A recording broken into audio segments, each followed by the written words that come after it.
কতদিন শিকার করা হয় না, এবার দেখছি শিয়াল জাতির নাম ডুবে যাবে। আরে বাস, একটা হরিণ মনে হচ্ছে।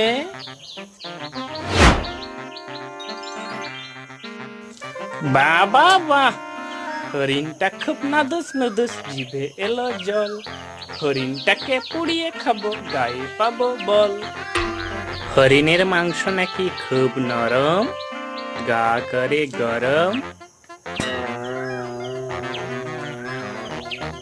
হরিণটা খাচ্ছে গাছের নরম ডগা। ওর মাংস খেলে মার বলবে না যে তুই রোগা। ওর মাংস খেয়ে হব আমি মোটা, মার দেবে না খোটা। না না, যাই একটা বুদ্ধি পাকাই।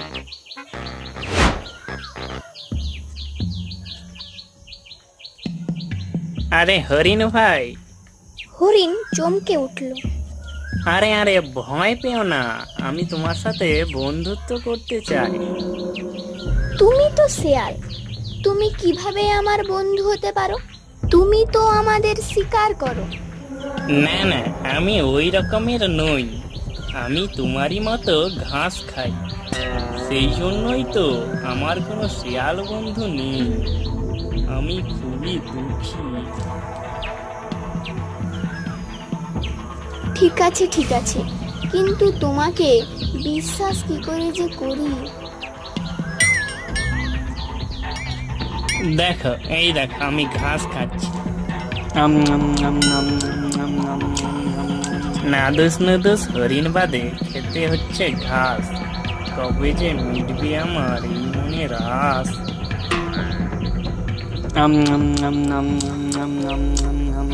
ঠিক আছে, অনেক দেরি হয়ে গেছে, আমাকে এখন বাসায় ফিরতে হবে। এই বলে হরিণ চলে গেল। কিন্তু শেয়াল তার পিছু নিল।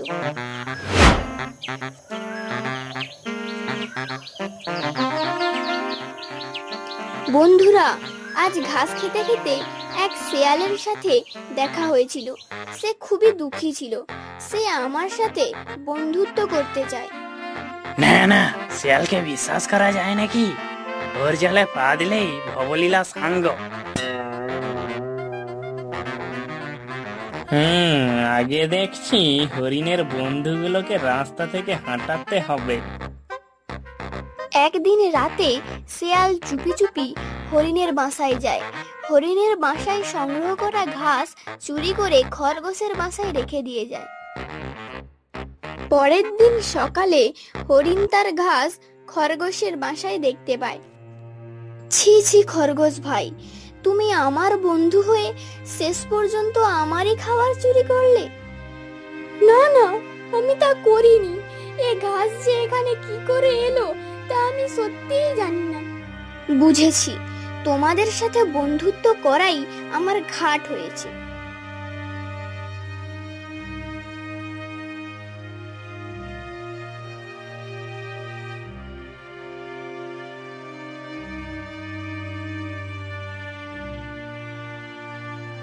কি হরিণ ভাই, এত দুঃখী কেন? আর বলো না শেয়াল ভাই, যাদেরকে বন্ধু ভেবেছিলাম তারাই আমার খাবার চুরি করলো। কাজ হয়েছে দেখছি। তুমি চিন্তা করো না, আমি তোমাকে এমন এক জায়গার সন্ধান দেব যেখানে তুমি প্রচুর ঘাস পাবে। চলো তবে আমরা সেখানে যাই।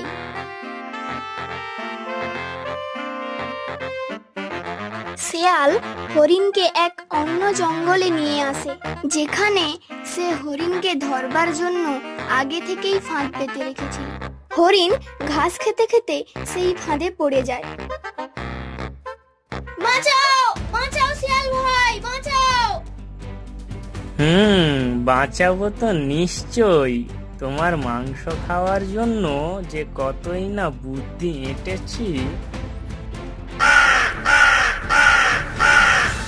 কাক সেই জঙ্গলেই ঘোরাঘুরি করছিল।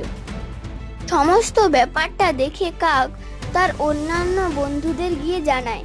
সব বন্ধুরা হরিণকে বাঁচাতে ছুটে আসে। কচ্ছপ শেয়ালের মনোযোগ ঘোরানোর জন্য শেয়ালকে বলে, আরে শেয়াল ভাই, হরিণের থেকেও আমার মাংস অনেক সুস্বাদু, তুমি আমাকে খাও। খাবো খাবো, দুজনকেই খাবো, চিন্তা করো না। ইতিমধ্যে খরগোশ ও কাক মিলে জাল কেটে হরিণকে মুক্ত করে। সকলে মিলে দৌড়ে পালায়। শেয়াল তাদেরকে ধরতে গিয়ে নিজেই নিজের ফাঁদে জড়িয়ে পড়ে। এই ঘটনার পর হরিণ বুঝতে পারে সত্যিকারের বন্ধু তারাই যারা বিপদে আপদে একে অপরের পাশে থাকে।